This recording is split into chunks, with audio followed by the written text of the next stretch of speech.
Thank you so much, Christy, and good morning, everyone. I wanted to come on camera for the briefest of moments here just to say hello and put a face to the name, but I am going to go off camera for the remainder of the presentation just for distraction purposes. I hope you are all doing well this morning, this very early morning for some, as Christy mentioned.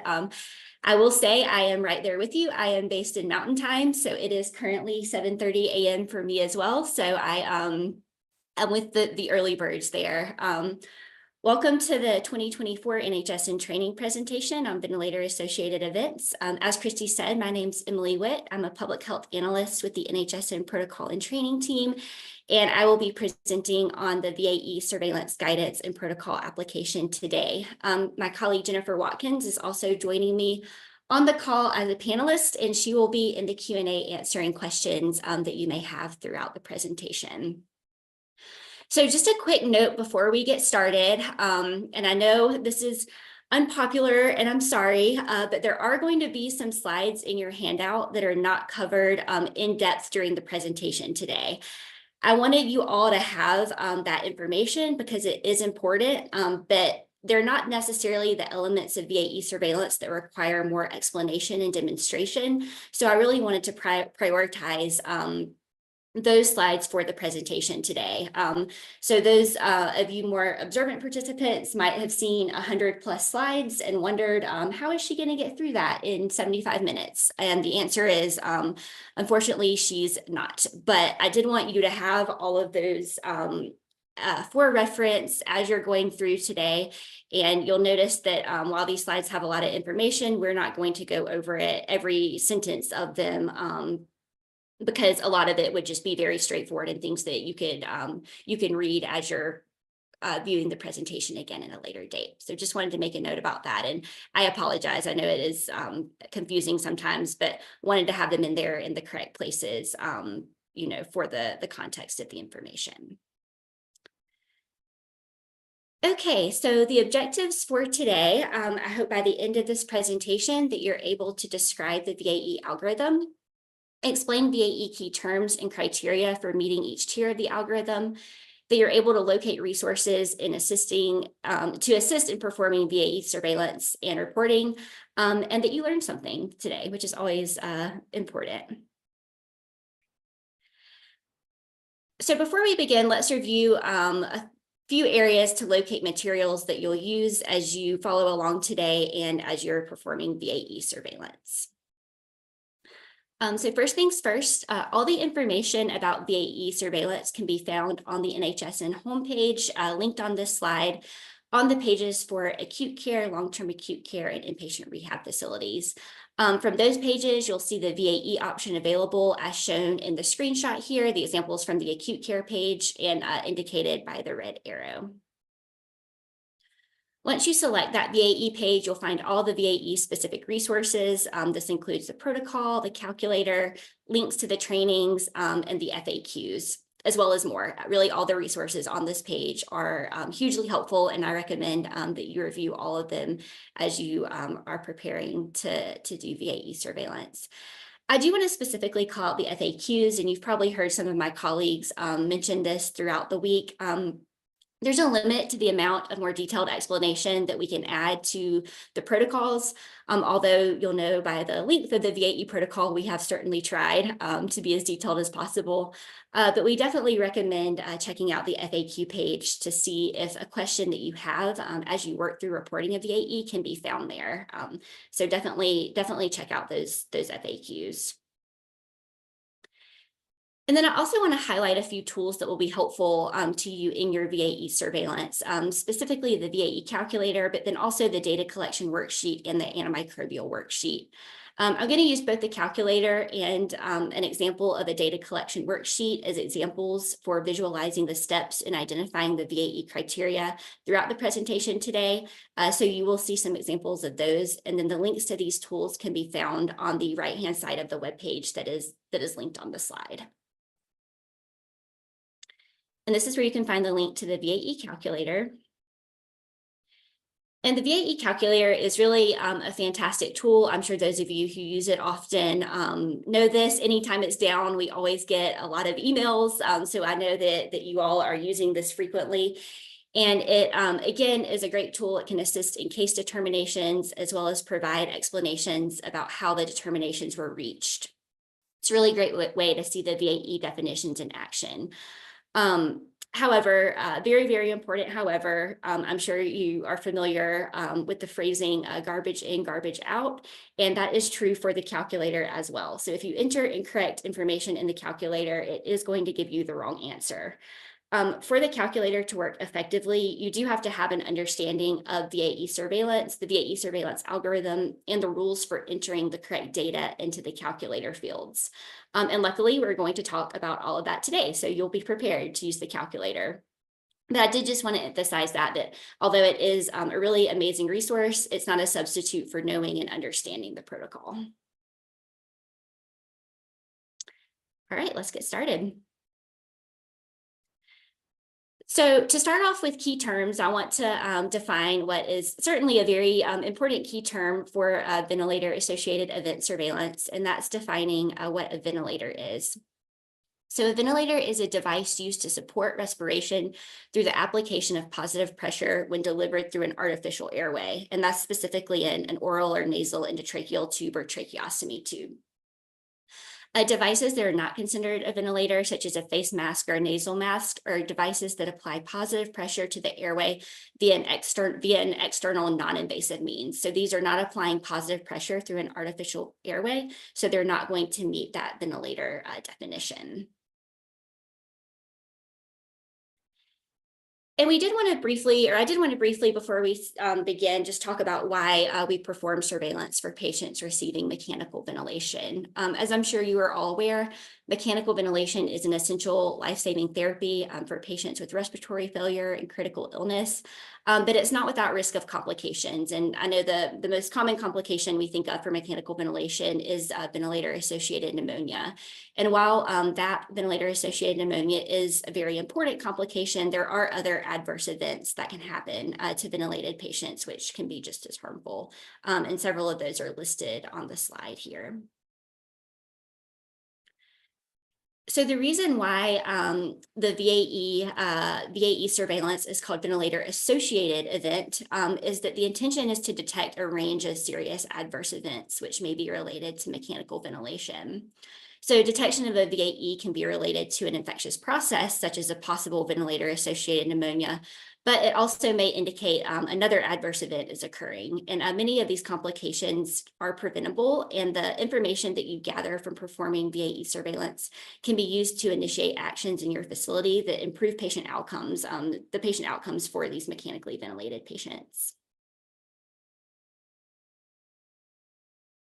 So to provide a bit of historical background for ventilator-associated event surveillance, in 2011, CDC convened a working group to propose a new approach to surveillance that addressed the limitations of the existing NHSN pneumonia surveillance definitions.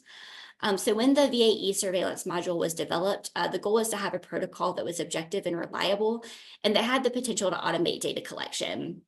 And so then starting in 2013, the ventilator-associated event module replaced ventilator-associated pneumonia, excuse me, for in-plan surveillance in adult locations. And the reason why the use of the ventilator-associated event module was implemented because this working group found it very important to try to prevent all ventilator-associated adverse events and not just ventilator-associated pneumonia.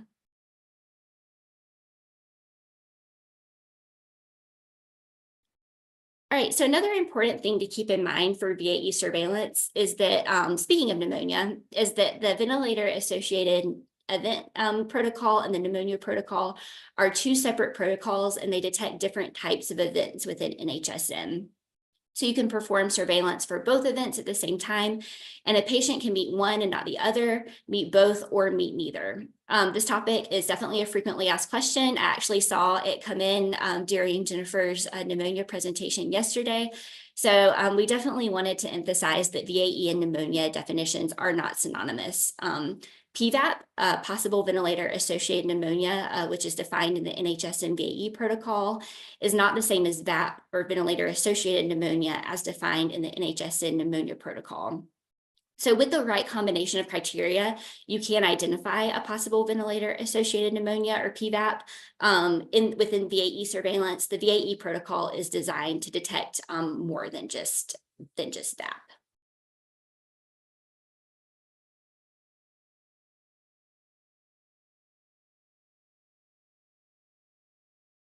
Okay, so let's talk about eligibility criteria for inclusion in VAE surveillance, and specifically that the VAE surveillance is location-based.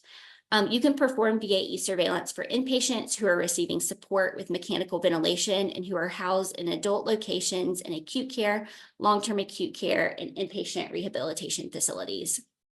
But again, VAE is location-based, it's not age-based, so pediatric patients housed in adult locations are included in VAE surveillance.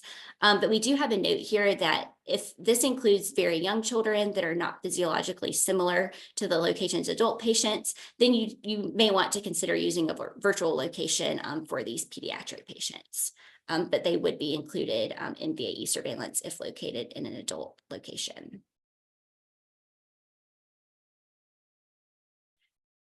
So patients who are receiving conventional mechanical ventilation and who are also receiving the additional therapies listed here are eligible to be included in VAE surveillance.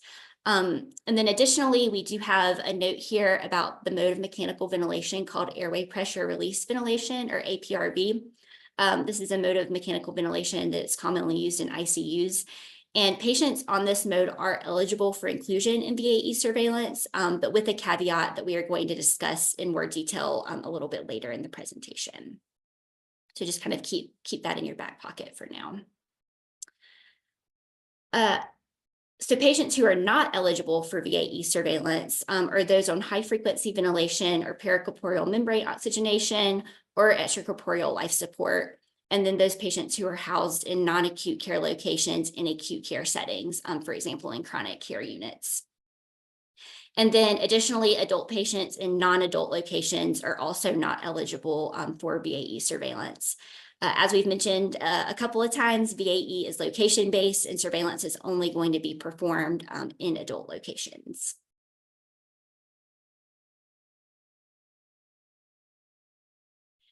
So to wrap up this section, I did want to draw a distinction between patients eligible for VAE surveillance and patients eligible to meet the VAE criteria. So any mechanically ventilated patient meeting the inclusion criteria that's been detailed in the last few slides is eligible for VAE surveillance. However, a patient must be mechanically ventilated for at least 3 days in order to meet VAE criteria. The first 2 days of ventilation can be used to establish the baseline period of stability or improvement, which we're going to talk about shortly. But the earliest date that VAE criteria can be met is day 3 of mechanical ventilation. And the reason for this is just to exclude inflammatory or infectious signs that are present on the first 2 days of mechanical ventilation, since those are more likely to be due to a pre-existing condition rather than something ventilator acquired. And then the final key term that I want to cover is episode of mechanical ventilation. And this is defined as the period of days during which the patient was mechanically ventilated for some portion of each consecutive day during that period. So as long as the patient is being supported by the ventilator with an eligible mode of ventilation for some portion of consecutive calendar days, this is considered a continuous episode of mechanical ventilation. So for example, if the patient is extubated today and reintubated tomorrow, that would still be considered one episode of mechanical ventilation, as there was not a full calendar day break from ventilation. But if a patient is extubated on Monday, remains off the ventilator all of the next day on Tuesday, and then is reintubated on Wednesday, the reintubation on Wednesday would begin a new episode of mechanical ventilation because there was that full calendar day Tuesday break from the ventilation.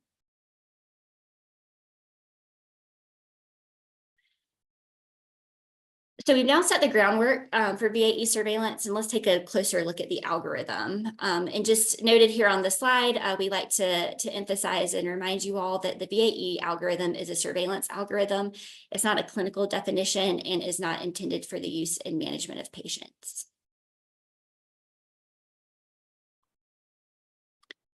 So on this slide, we have an overview of the VAE algorithm. And as you can see, there's 3 tiers. The first tier, ventilator-associated condition, or VAC, is a respiratory status component that identifies worsening oxygenation after a period of stability or improvement on the ventilator.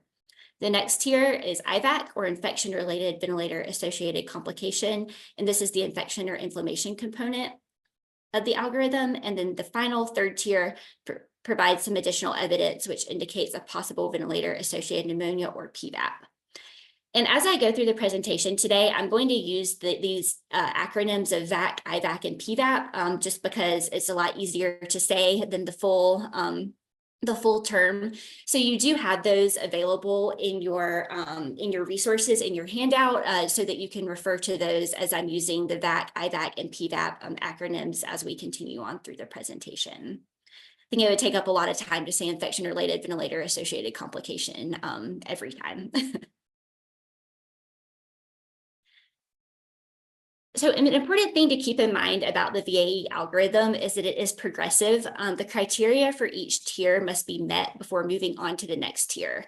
So that's to say a patient must first meet VAC criteria before you can assess for IVAC, and then the patient must meet IVAC criteria before you can assess for PVAP. However, this does not mean that each subsequent tier is more clinically significant or worse than the one before. Each tier just is providing some additional evidence about the ventilator-associated condition, or excuse me, the ventilator-associated event. The fundamental definition within the algorithm is that VAC definition. And again, that's defined on the basis of respiratory deterioration. So even in circumstances where an IVAC or a PVAP is detected, that event still ultimately met the VAC definition. It's just that there's some additional evidence that the event may be infectious as opposed to non-infectious for IVAC. And then for PVAP, there's some indication that perhaps the VAC event may be related to an infection of the lower respiratory tract. And then when a VAE is met, when VAE is met, it's going to be reported at the highest level met in the VAE algorithm. So if you meet IVAC, you're going to report it as an IVAC. If you meet PVAP, you're going to report it as a PVAP.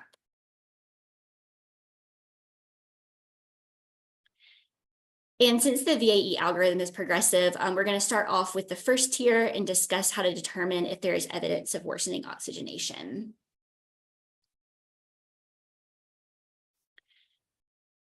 So worsening oxygenation is determined by monitoring changes in the patient's oxygenation needs as evidenced by changes in FiO2 and PEEP settings on the ventilator. And we're going to define FiO2 and PEEP here because we're going to use these terms quite a bit through the presentation. So FiO2 is a setting on the ventilator that reflects the percent of oxygen in the air that the ventilator is supplying to the patient. And when talking about FiO2, we refer to the value as either a percentage or a decimal. And then the value can be set on the ventilator, or excuse me, the value that's set on the ventilator is typically in the range from 0.21 or 21% to 1 or 100%. And FiO2 values can be documented as a decimal, 0.21, as a percentage, 21%, or just simply as 21. And these values will be used interchangeably, and you'll see them used interchangeably throughout the presentation. And then PEEP is going to be a respiratory therapy technique that's used to keep a patient's airway open at the end of exhalation. And you'll see PEEP as expressed as centimeters of water. The PEEP and FiO2 settings on the ventilator you're going to typically find those recorded in the paper or the electronic medical record on the nursing flow sheets in that section pertaining to respiratory status and mechanical ventilation.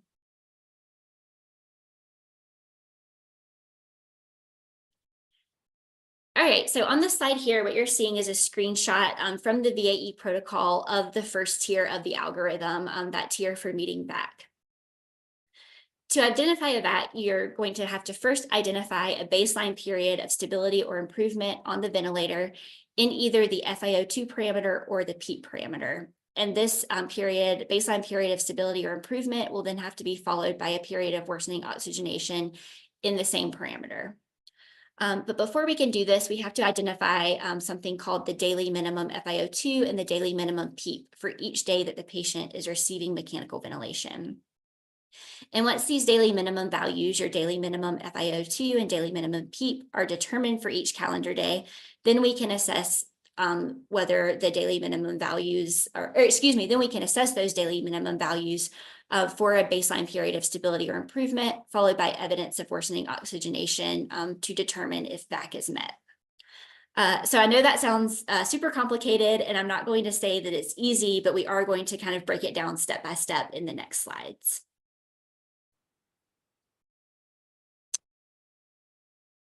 So since we've defined FiO2 and PEEP, let's define what we mean by daily minimum FiO2 and daily minimum PEEP.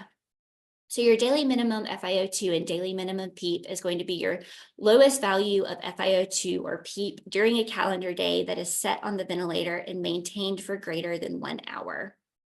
And an extra note about PEEP here is that for NHSN VAE surveillance purposes, the daily minimum PEEP values of 0 to 5 are considered equivalent, equal to 5 for the purposes of VAE surveillance. So if you had a daily minimum PEEP of 2 on one day, 3 on the next day, 5 on the next day, the daily minimum PEEP for all 3 of those days would be considered equivalent to 5. And the reason why it's important that we learn to determine how to make these daily minimum values is because, learn how to make the daily minimum value determinations is because these are really the foundational elements that must be met before any of the other criteria are evaluated.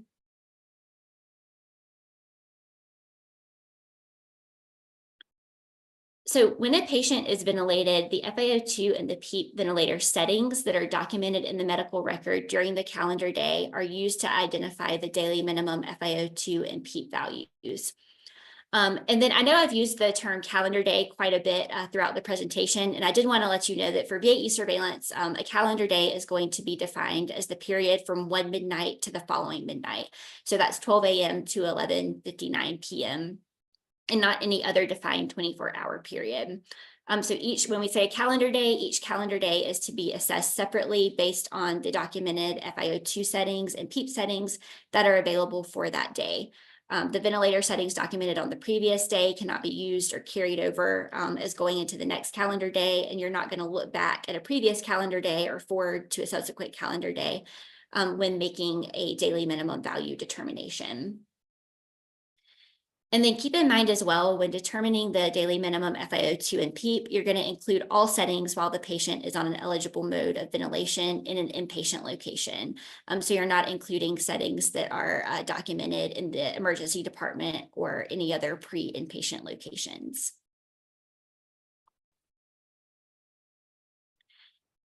And then again, just this is kind of the inverse of the previous slide, but you will exclude FiO2 and PEEP settings that are documented during times when the patient is on one of those excluded modes of ventilation or support, such as ECMO or high frequency ventilation. And then during times when the patient is not receiving mechanical ventilator support that may have an artificial airway, such as a TPIECE trial. And then here's the caveat that we mentioned around APRV, that airway pressure release ventilation. During periods of time when the patient is being mechanically ventilated using APRV, you're only going to use the FiO2 values for daily minimum determinations. PEEP is not going to be used while a patient is on APRV, but those FiO2 values can be used.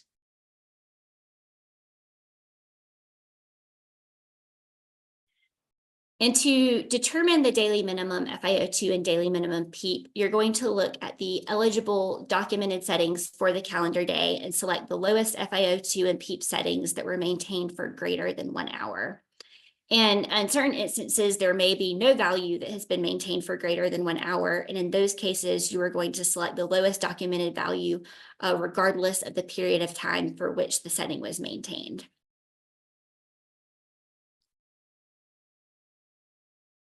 All right, let's do a quick knowledge check. I know that was a lot of information, so we are going to take a break for a second and do a knowledge check.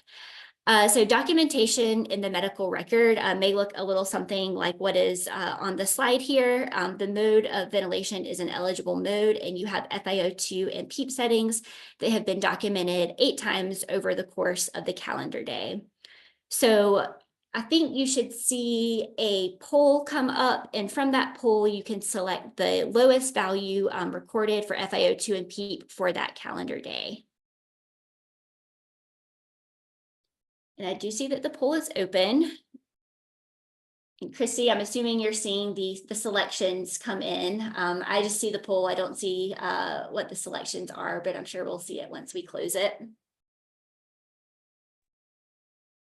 Yes, Emily, looks like they like the option number 4. I think it's PEEP of 5. I'm sorry. Yeah, Option number 4. So FiO2 yes. of 0.7 and PEEP of 5. Yes, it looks like 67% of you selected FiO2 of 0.7 and PEEP of 5. And you would be correct. Awesome job. So let's talk about why this is the correct answer. When documentation of settings takes place in intervals of greater than 1 hour, as is the case in this example, it's pretty easy to determine which values have been maintained for greater than an hour. So in this example, we have an FiO2 of 0.7 documented at 9 a.m. And then we don't have another FiO2 documented until 12 p.m. And so you're to assume that FiO2 of 0.7 from 9 a.m. to 12 p.m. And that would be a 3-hour period. So this would be considered as documented for greater than 1 hour. And this is the same situation for the PEEP of 5, documented at 3 p.m. PEEP was not documented again until 6 p.m. So you're to assume the PEEP of 5 for that 3-hour period, which is greater than 1 hour. So 5 would be your daily minimum PEEP. And just a note here, the FiO2 and PEEP parameters are assessed independently. So as is shown in this example, it would be very common to see your daily minimum FiO2 and your daily minimum PEEP as occurring at different points in the calendar day. So they don't need to occur at the same time. Those daily minimum values for FiO2 and PEEP may be documented at different times within the calendar day, and each of those are assessed independently. So when settings are documented at an hourly or less than hourly frequency, there is specific guidance in the protocol and noted on this slide for these instances. For example, if you're tracking if you're tracking values every 15 minutes, you would need 5 consecutive recordings at the same level in order to meet that greater than 1 hour threshold. Every 30 minutes, you would need 3 consecutive recordings at that same level. And then if you're tracking every hour, you need 2 consecutive recordings. And this method of determining maintenance of a setting for greater than 1 hour is devised to provide standardization and just ease the burden of data collection. So NHSN is not recommending or requiring by any means that you document hour by hour or any specific interval. This guidance just kind of provides a standardized way to determine what greater than 1 hour would be for your documented FiO2 and PEEP settings.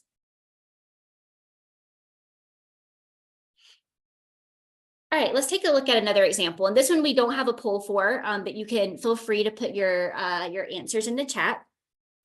So in this example, there are periods of time where the values are documented on an hourly basis. So it is important to choose the value that was maintained for greater than 1 hour. So in this example, your daily minimum FiO2 would be 0.75, and your daily minimum PEEP, of course, would be 8 because 8 is the only PEEP value recorded. So you'll notice in the example that we do have an FiO2 of 0.7, and that is the lowest FiO2 value recorded for this calendar day. However, it was not maintained for greater than 1 hour. At 3 a.m., it was documented, the FiO2 was documented at 0.7, but then at 4 a.m., the FiO2 setting was documented as 0.9.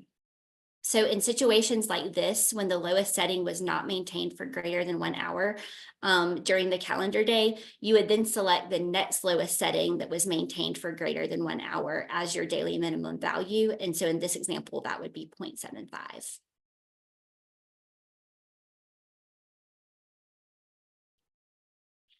And let's take a look at an example where there was not a time frame in which any value had been maintained for more than 1 hour. So on Monday in this example, you can see that the patient is intubated late in the calendar day. They are not intubated until 11 p.m. And so therefore your daily minimum FiO2 would be 0.7 and your daily minimum PEEP would be 0.5. So in situations like this, where there wasn't a value that was maintained for greater than 1 hour, as we mentioned previously, you're going to simply choose the lowest value that was documented on that calendar day. And again, in this example, that would be an FiO2 of 0.7 and a PEEP of 5. All right, so now that we've covered how to identify the daily minimum values, let's discuss the baseline period of stability and improvement and worsening oxygenation concepts of the VAC definition. So the period of stability or improvement is defined by at least 2 calendar days of stable or decreasing daily minimum FiO2 or PEEP values. And then your baseline period of stability or improvement is the 2 days of stability or improvement immediately preceding the first day of worsening oxygenation. So for the FiO2 parameter, worsening oxygenation is going to be indicated by an increase in the daily minimum FiO2 of at least 20 points over the daily minimum of the first day in the baseline period, which is sustained for at least 2 calendar days. And then for the PEEP parameter, this is indicated by an increase in the daily minimum PEEP of at least 3 centimeters of water over the daily minimum PEEP of the first day in the baseline period, which again must be sustained for at least 2 calendar days. And the required increases in daily minimum FiO2 and PEEP values must be in relation to the first day in the baseline period. And again, the increase has to be sustained for the required threshold of at least 2 calendar days. And I think this is going to come together. This is a lot of information, but this is going to come together, I think, when we look at some examples from the VAE calculator in the next couple of slides. And here on this slide, we just have a couple of important notes to keep in mind about meeting the VAC definition. We did want to note that the baseline period and evidence of worsening oxygenation must occur in the same parameter. So for example, you can't have a period of stability in the FiO2 parameter and then worsening oxygenation in the PEEP parameter to meet the VAC definition. So your period, your baseline periods, and then your worsening must occur within the same parameter.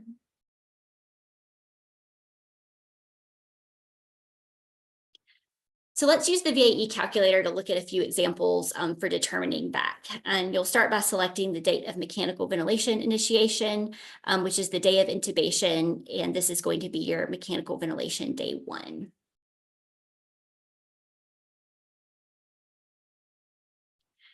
But before we move on with the example, I do want to briefly discuss the mechanical ventilation start date.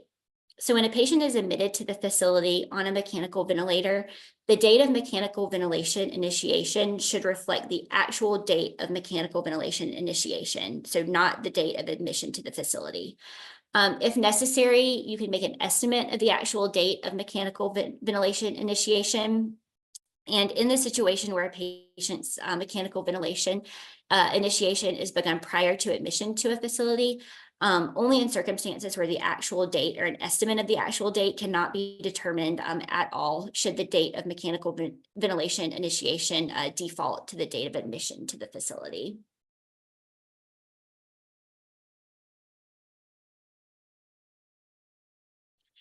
All right, so here we have an example where mechanical ventilation day 1 is on February 1st, and daily minimum FiO2 and PEEP are determined and entered for each calendar day. So the baseline period of stability means that the daily minimum FiO2 or PEEP on that second day in the baseline period is equal to the daily minimum FiO2 or PEEP on the first day in the baseline period. And here we have a daily minimum. We have daily minimum FiO2 values that are the same, 30%. For 2 or more days on February 1st, February 2nd, and February 3rd. So this would meet the baseline period of stability definition.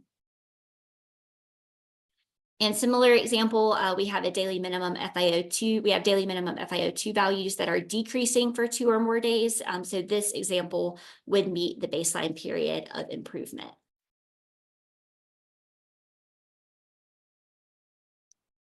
So in this example on the screen, stability can be observed in both the PEEP and the FiO2 parameters outlined in the purple box there. But remember, it's not necessary to have stability or improvement in both parameters since the parameters are assessed independently. It just happens to be that way for this example. And the baseline period, which is the 2 days immediately preceding the first day of worsening oxygenation, can be stable or improving vent settings.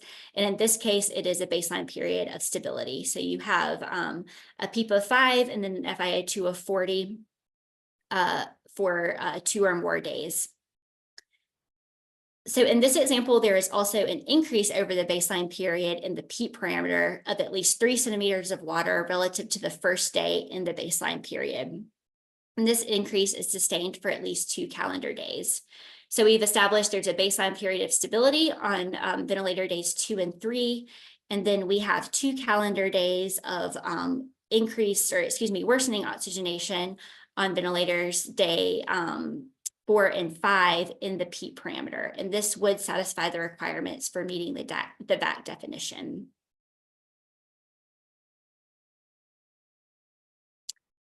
So in this example, we've been working through the VAC definition is met in the PEEP parameter. We have a 2-day baseline period of stability, followed by a 2-day period where the daily minimum PEEP increased by at least 3 centimeters of water over the PEEP of the first day in the baseline period. So this is a PEEP of 5 for your baseline period, and then increase to a PEEP of 8, and that meets that threshold of at least 3 centimeters of water. And so you can see that VAC is met in this example. And the VAE calculator provides a helpful note showing that VAC is met in the yellow there when you're calculating for VAC using the calculator. So in the same example, the VAC definition is not met in the FiO2 parameter. And looking at that FiO2 parameter, there was a baseline of 40 for 2 days with an increase to 60 immediately following that baseline. But the next day, the FiO2 decreased to 50, which does not meet the required threshold of an increase of at least 20 points over the first day in the baseline period. So even though 50 is still worsening as compared to the baseline period of 40, it doesn't meet that threshold of 20 points of increase in the FiO2 parameter. It's only 10 points, 50 and 40. So that would mean the worsening is not sustained for at least 2 days in the FiO2 parameter. So that would not be met in the FiO2 parameter. I do want to make the note, though, that looking at this example as a whole, that would be met in this case, and a VAE would be reported because it was met in the PEEP parameter in this example from the calculator. So as long as the criteria is met in at least one of the parameters, in this case, the PEEP, the VAC definition is met and a VAE would be reported. All right, let's look at another example. So remember, worsening oxygenation is determined relative to the first day in the baseline period, and that baseline period is going to be the 2 days immediately preceding the day of onset of worsening oxygenation. So here we have a baseline period of 2 or more calendar days of improving daily minimum PEEP values. And although the PEEP of 8 on the 4th is 3 centimeters of water more than the PEEP of 5 on the 3rd, it does not meet the worsening oxygenation criteria of greater than 3 centimeters of water over the daily minimum PEEP on the first day in the baseline period. And that's going to be your PEEP of 7 on the 2nd. So remember, worsening oxygenation is determined relative to the first day in the baseline period. And that is why in this instance, VAC would not be met.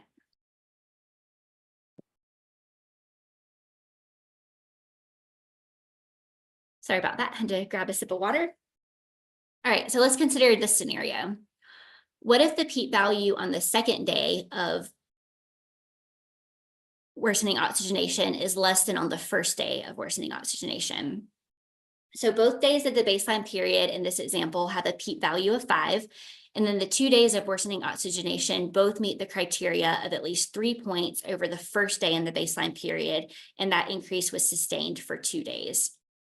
So even though the values change from 10 to 8 in that for the worsening oxygenation, Both of those values, both a PEEP of 10 and a PEEP of 8 on mechanical ventilation days 4 and 5, still meet the criteria of an increase of at least 3 centimeters of water over the PEEP in the first day of the baseline period, that PEEP of 5 on February 2nd. So in this example, that definition would be met in the PEEP parameter.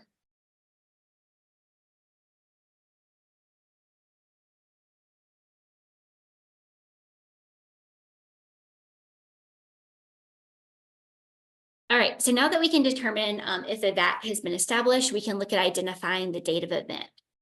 And the VAE date of event is defined as the date of the onset of worsening oxygenation, and the earliest possible date of event is going to be mechanical ventilation day 3, because as we discussed previously, you do need 2 days of a baseline period, even though a patient is not eligible to meet VAE until mechanical ventilation day 3, the first 2 days of ventilation can be used to establish that baseline period of stability or improvement. So the first, again, to emphasize, the first possible day that criteria can be fulfilled is going to be mechanical ventilation day 4, because you need the 2 days of worsening oxygenation to meet that.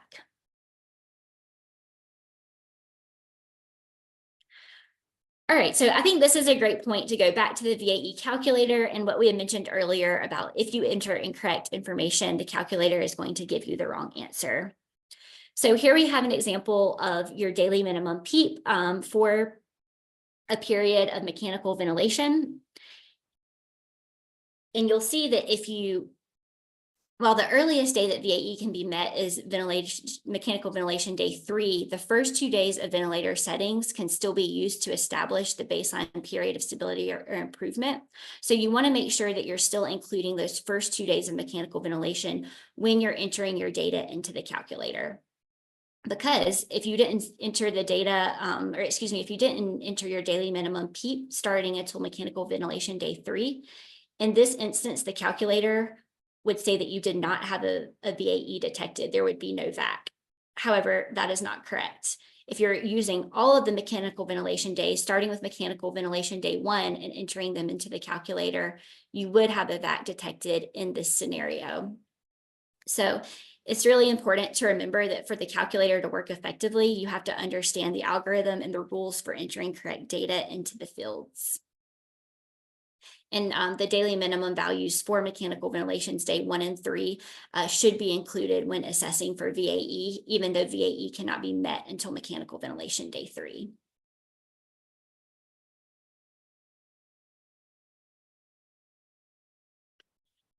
All right, so back in our PEEP parameter example, we have the 2-day baseline period of stability on mechanical ventilation days 2 and 3, followed by a 2-day period of worsening oxygenation on mechanical ventilation days 4 and 5. And all of those are noted in the red box in the screenshot.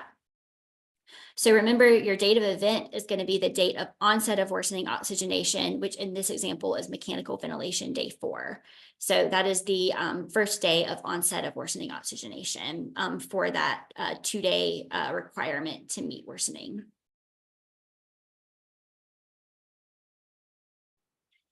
And the date of event is important because the date of event is going to determine the VAE window period during which criteria for IVAC and PVAP must be met. And then your date of event also sets the 14-day VAE event period during which no other VAE may be reported.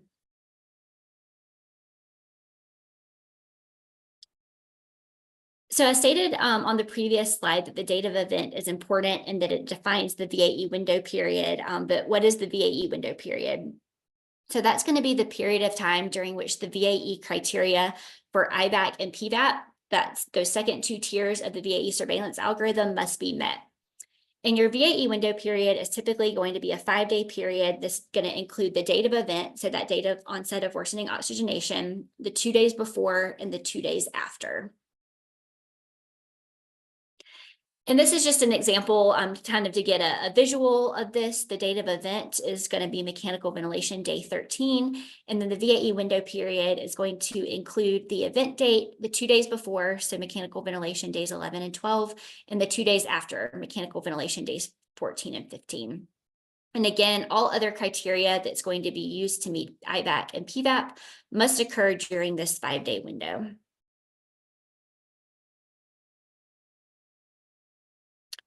And this is just a similar example from the VAE calculator, again, showing your date of event and then the 2 days before and the 2 days after to denote the VAE window period. And the calculator is very helpful in that it shows you your VAE window period in this orange shading here. However, as we all, I'm sure know, there is an exception to every rule. And so when events occur early on in mechanical ventilation, specifically on mechanical ventilation day 3 or mechanical ventilation day 4, the VAE window period may only be a 3 or 4 day period because it cannot include the days before the 3rd day of mechanical ventilation. So, for example, and remember, eligibility to meet VAE criteria requires that a patient must be on mechanical ventilation for more than 2 days. And so other than establishing that baseline period, as we've talked about, data from the first 2 days of ventilation can't be used to meet any of the VAE definitions. And like we mentioned, the reason is this, it just will exclude inflammation or infection signs that may be present on the first 2 days of ventilation that may be more likely due to pre-existing conditions rather than something ventilator acquired. So in this case, the date of event is mechanical ventilation day 3. So your VAE window period is going to be shortened to 3 days, the date of event and the 2 days after. And similarly here, if the date of event is mechanical ventilation day 4, the VAE window period is shortened to 4 days, the day before the date of event, the date of event, and the 2 days after.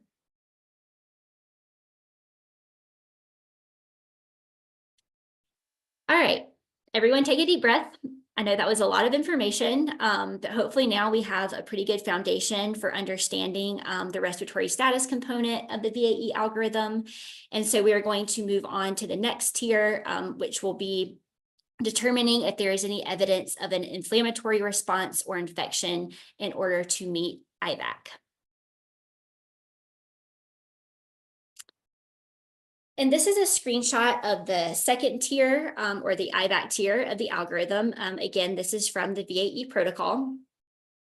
And for IVAC, the patient must meet VAC, and then during the VAE window period, the patient must meet both of the IVAC criteria as listed in the protocol here. So first, the patient must have a temperature of greater than 38 or less than 36 degrees Celsius, or a white blood cell count of greater than or equal to 12,000 or less than or equal to 4,000 cells per cubic milliliter. And the patient also must have a new antimicrobial agent started and continued for at least 4 qualifying antimicrobial days or QADs. And we're going to look a lot more closely at QADs in the next few slides. But again, I want to remind you here that the VAE algorithm is progressive, so there's no need to routinely gather additional information on ventilated patients. This information you know about temperature or antimicrobials or white blood cells is only if a patient meets VAC would you then collect this information, this data, and only if the patient meets the temperature and white blood cell count criteria would you collect the antimicrobial data.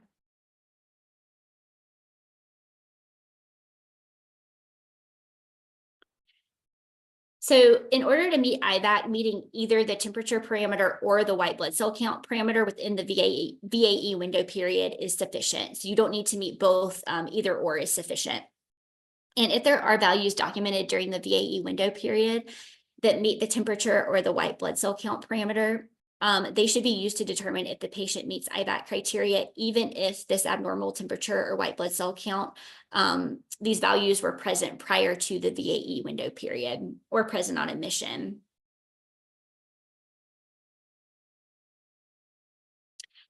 And this is just again, I think it's helpful. I'm a visual learner. I like visual examples. So this is just a worksheet example where you can see the VAE window period is shown in gray. And there are multiple times highlighted here where the temperature and white blood cell count criterion is met. And again, just a reminder that those should only be collected once VAC criteria has been met, because you're looking at that date of event in order to set the VAE window period. And that's the period of time where you are assessing for these abnormal WBC and temperature data.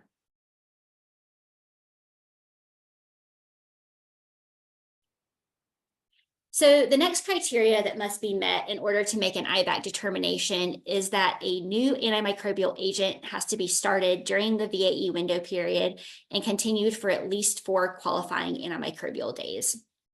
And a new antimicrobial agent is one that is listed in the appendix section of the VAE protocol. We have the entire list there in the appendix of the VAE protocol, so you can refer to that. And then this new antimicrobial agent also must be initiated on or after day 3 of mechanical ventilation and within the VAE window period. And an antimicrobial agent is considered new if it was not given on either of the 2 days prior to the current start date.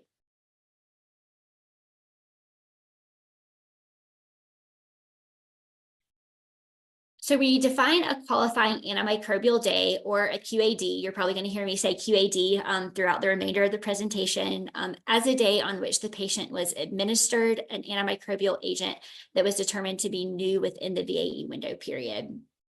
So you will need to review the medication administration record to determine if the antimicrobial agent was actually given to the patient.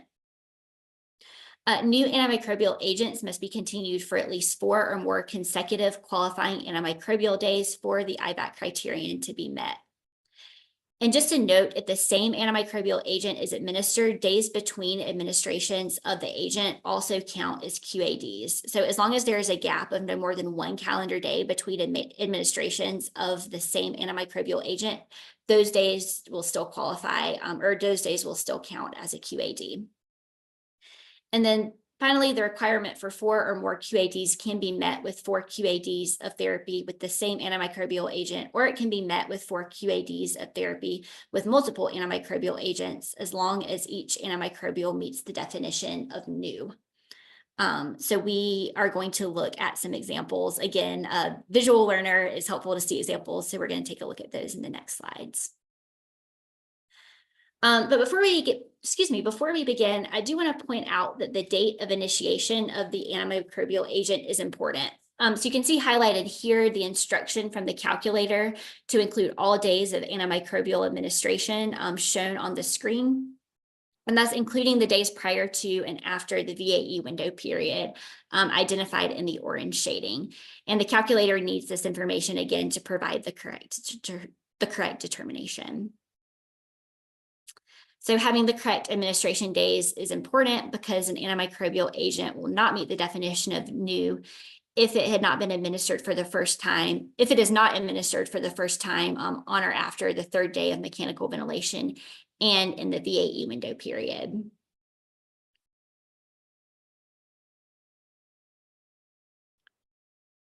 All right, so let's take a look at a couple of scenarios. In the screenshot from the VAE calculator, you can see that the QADs are indicated. So ceftazidime was initiated on mechanical ventilation day 7, and all the days that it was administered are checked within the calculator. And this example demonstrates that as long as the antimicrobial agent is determined to be new, so it was initiated on or after mechanical ventilation day 3 and within the VAE window period, you can have accrual of QADs that extend outside of the VAE window period. So that antimicrobial agent must be started within the VAE window period and after mechanical ventilation day 3, but qualifying antimicrobial days will be counted even if they accrue outside of the window period. And you can see that in the example on the screen. Days between administrations of the same antimicrobial agent count as QADs, as we mentioned earlier, as long as there is a gap of no more than 1 calendar day between administrations. So in this example, ceftazidime was administered on mechanical ventilations day 5, 7, and 9, but not on mechanical ventilations day 6 and 8. However, since the days in between administrations of this same antimicrobial agent count as QADs, those would be considered QADs for all the mechanical ventilation days of 5 through 9.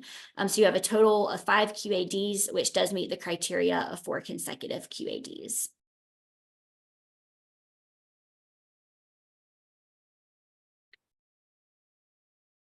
And then the requirement for 4 QADs can also be met with different and multiple antimicrobial agents, as long as each antimicrobial agent was determined to be new.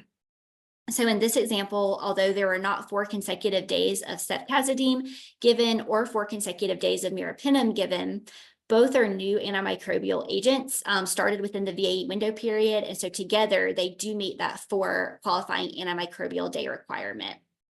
And so in this example, the antimicrobial criterion of IVAC is met. And you can see that indicated in the calculator since it'll say IVAC in yellow there.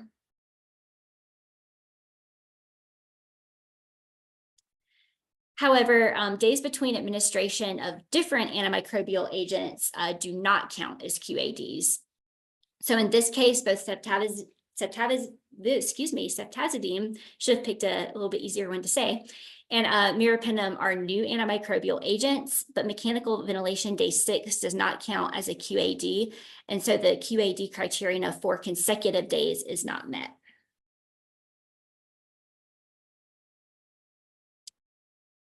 All right, so this is one of the questions that we hear pretty frequently from end users. Do you count an antimicrobial agent as new if it is new as a result of de-escalation or simply a switch from one agent to another in the same drug class? And I don't think there's a poll for this one, but you can put your answers in the chat if you would like. And the answer is yes. So although we definitely support efforts towards antimicrobial stewardship activities, we want to avoid the additional complexity, substantial complexity. There aren't rules or exceptions for changes that represent, for example, narrowing of the spectrum or de-escalation of therapy. These kinds of situations are really difficult to operationalize, and so in a way that is easy to implement and to standardize across facilities.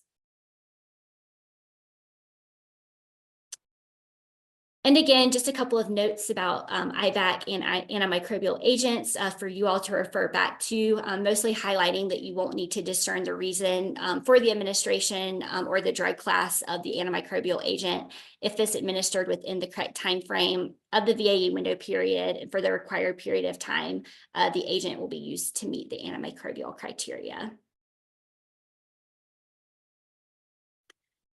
Okay, so at this point, we've determined the criteria for respiratory deterioration and how to evaluate for the presence of an infection or inflammation, which may be associated with the respiratory deterioration. So now we're going to look to see if there is additional evidence that the respiratory deterioration and infection may be due to a possible pneumonia.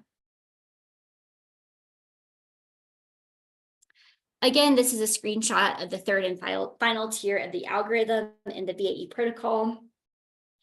And only specimens collected on or after day 3 of mechanical ventilation and within the VAE window period are eligible for use in meeting the PVAP criteria. And again, PVAP is going to be possible ventilator-associated pneumonia. So organisms identified in laboratory specimens collected outside the VAE window period cannot be added as pathogens for the VAE. And there are 3 criteria for PVAP, which we're going to look at in the next slides. And just a note that of these 3 criteria for PVAP, if one of the criteria is met, then PVAP is met. So criterion 1, 2, and 3, you only have to meet 1 in order to report a PVAP. So PVAP criterion 1 requires a positive culture from endotracheal aspirate, VAL, lung tissue, or protected specimen brush, which meets the quantitative or semi-quantitative thresholds outlined in the protocol. And just a note here that sputum is not an acceptable specimen for meeting PVAP criterion 1.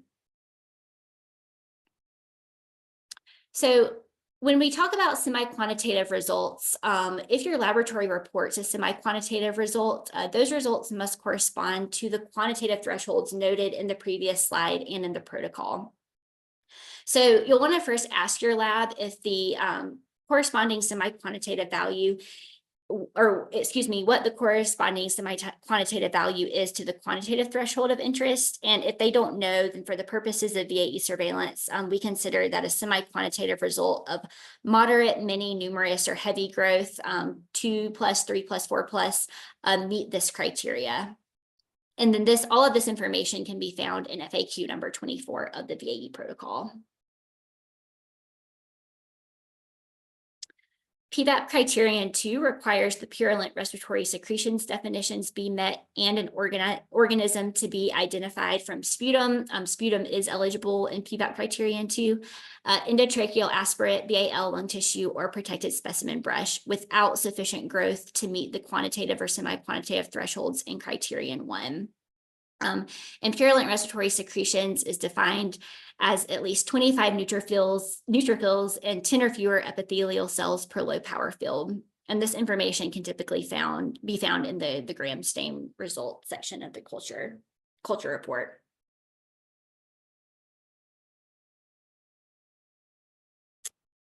So if the laboratory results for your purulent respiratory secretions are reported in a format that does not meet the definition as written, you can check with the lab to determine equivalent reporting criteria.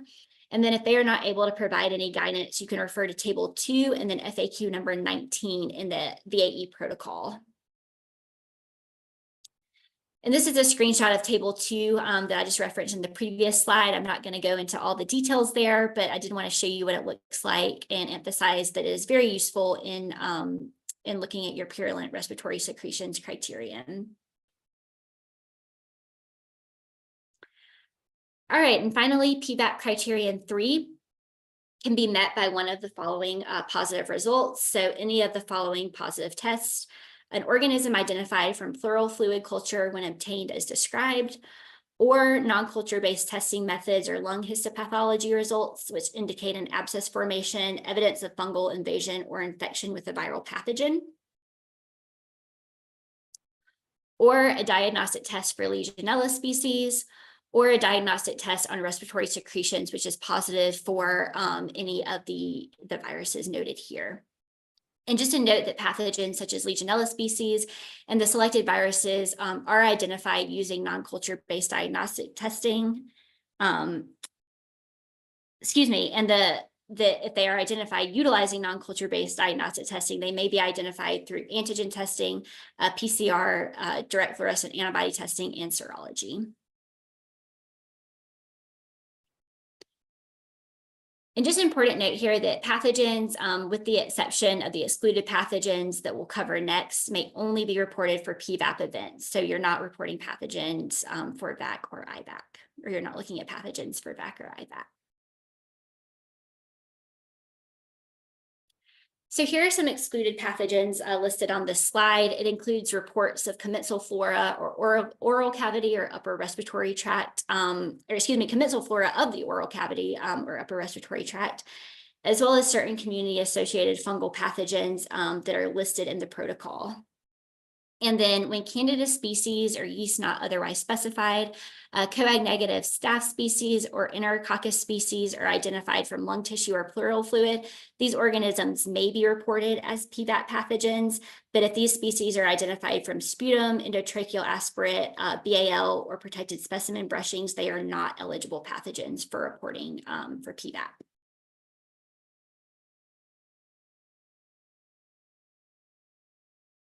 So if you have a BAL culture, this is a frequently asked question that is reported as normal flora with many Pseudomonas aeruginosa and moderate Candida species. Can I use this report to meet criterion 1 of the PVAP definition? And the answer is yes. As long as an eligible pathogen, in this case, it's going to be the Pseudomonas aeruginosa, is identified, even if it's accompanied by excluded organisms, in this case, the Candida, the eligible pathogen may still be used to satisfy the PVAP criteria. You're only reporting the eligible pathogen for the event, though, so only the Pseudomonas aeruginosa would be reported. And then another frequently asked question, what if the pathogen is identified outside the VAE window period, and then later during the window period, the same pathogen is identified again? Can this pathogen be used to meet the PVAP criteria? And again, the answer is yes. It doesn't matter if a patient has had previous positive cultures. If an eligible pathogen is recovered from an eligible specimen, which was collected during the VAE window period, it should be used to determine if PVAP is met.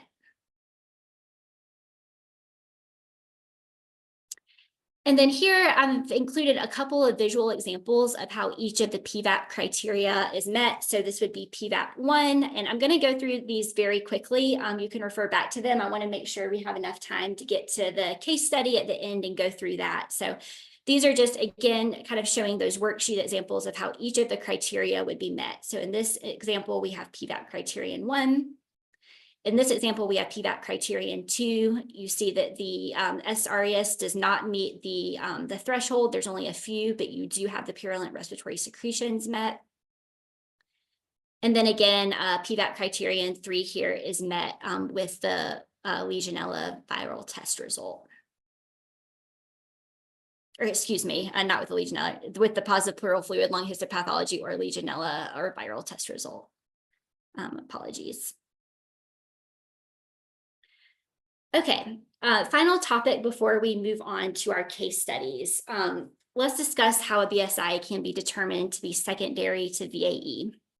So secondary VAIs cannot, or excuse me, secondary BSIs cannot be reported for VAC or IVAC events. A secondary BSI can only be reported for a PVAP event, which is why we are just reviewing it now that we have defined PVAP. And they can only be reported for PVAP when the following requirements are met, that at least one organism from the blood culture specimen matches an organism from an appropriate respiratory tract specimen, and this has to be collected during the VAE window period, and the blood culture was collected during the 14-day event period that is again set by the VAE date of event or the date of onset of worsening oxygenation. So day 1, the VAE date of event is going to be day 1 of this 14-day event period. And then keep in mind too, there are situations when secondary BSI cannot be reported for PVAP, and that information is included on this slide and is also available in the protocol in even greater detail. And then finally, those candida species or yeast not otherwise specified, coag negative staph, and then Enterococcus species identified from blood can only be secondary to PVAP if that organism was identified from a pleural fluid or lung tissue specimen used to meet the PVAP criteria.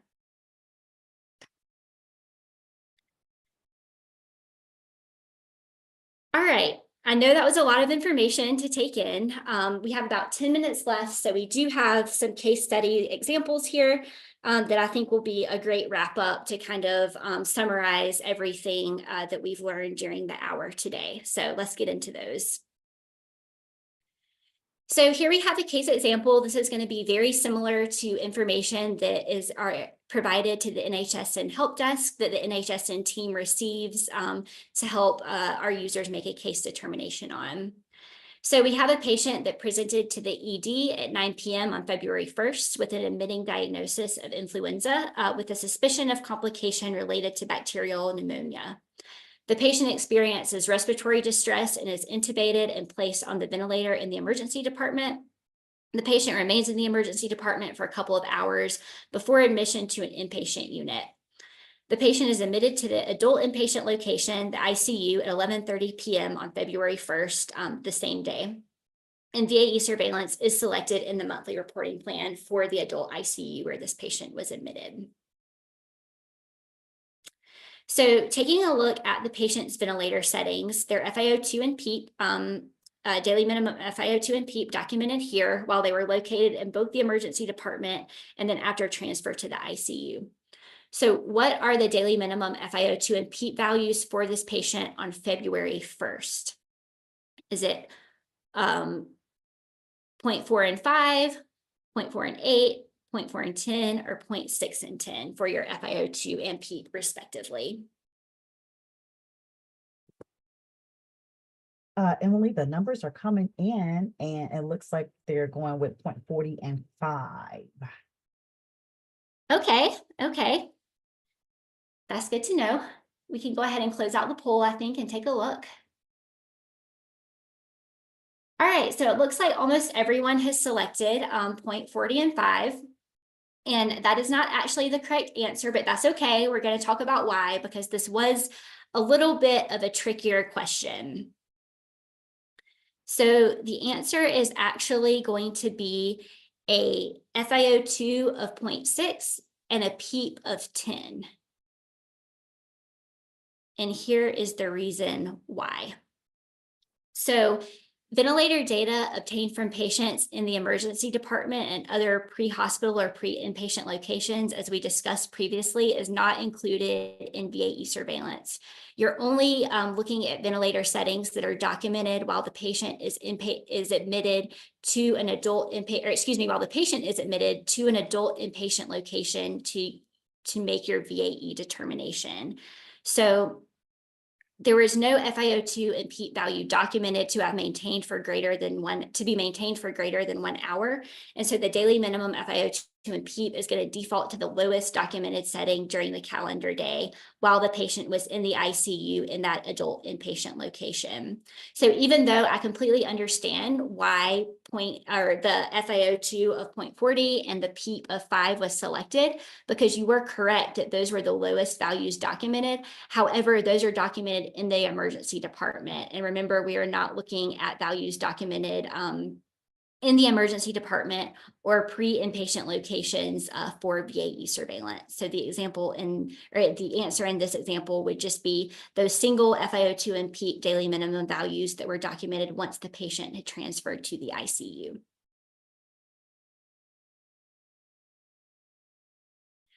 All right, so let's take a look at the same patient, but now we have some additional information available in this worksheet example on the screen after the patient has moved to the adult ICU and is eligible for VAE determination.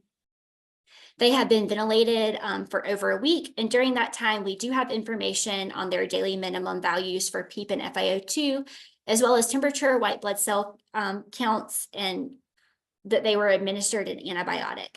They also had a specimen obtained via BAL on their 4th day of mechanical ventilation. And just a note here, I know we spoke about earlier that you don't need to look at all this additional information until VAC has been met to make your IVAC or PVAP determinations, but we are including it here just for illustrative purposes. So this is all of the information that we have about this patient currently as documented in this data collection worksheet. So is a VAE identified for this patient? Your answer choices are yes or no, the patient had pneumonia on admission and is therefore excluded from VAE surveillance. And the table on the screen is an exact replica of what was provided on the previous slide. We just wanted it to be available here for you all as you are making your answer selections.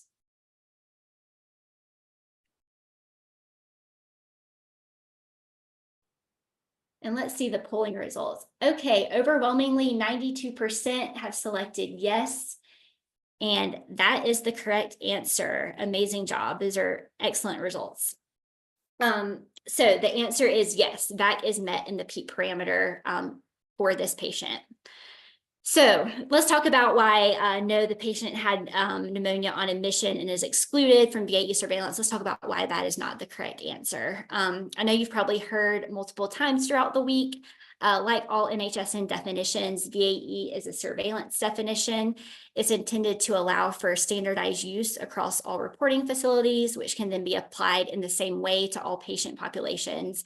And this just allows for consistent classification of cases across facilities. So I know there's oftentimes many special circumstances that could affect this criteria within the algorithm, but when we're doing surveillance for surveillance purposes, it's just not possible to create exceptions for all of these. So if there's no exclusion from meeting a VAE definition, if it is, based on any underlying condition or diagnosis. And here we just have an example of how that was met. You have your 2 calendar days of stable daily minimum PEEP on mechanical ventilation day 3 and 4 based on period of stability. On mechanical ventilation day 5, the daily minimum PEEP meets the threshold for worsening oxygenation with an increase of at least 3 centimeters of water over the daily minimum PEEP on the first day, so from 5 to 8. And that increase is maintained for at least 2 calendar days, and so therefore VAC is met in the PEEP parameter. All right, let's continue looking at the same patient. We have our same worksheet example here, but now we know that VAC was met. So we have our VAE window period that is set by the date of event on mechanical ventilation day 5, shaded in gray here.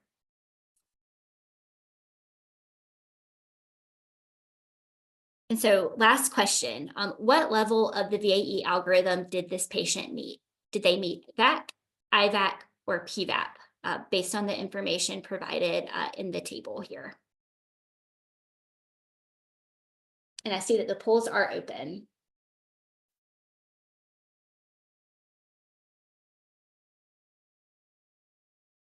And Christy, we can probably go ahead and close those down just to see what the answer selections are.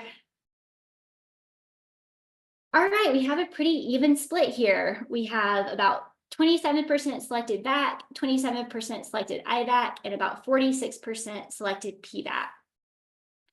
And so let's discuss this in a little bit more detail.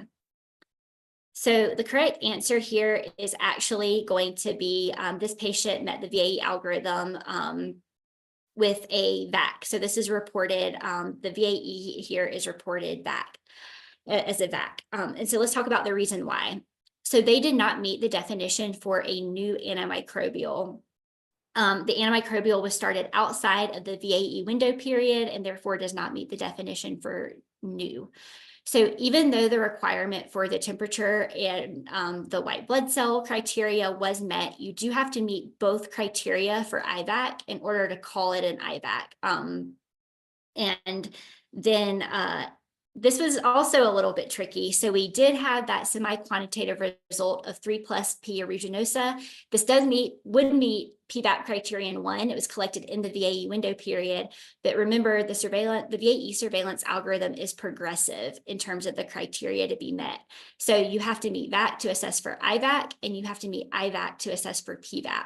So because IVAC was not met, because we didn't have a new antimicrobial that was started within the VAE window period, you wouldn't even look to assess for PVAP. It would stop at the VAC level and be reported.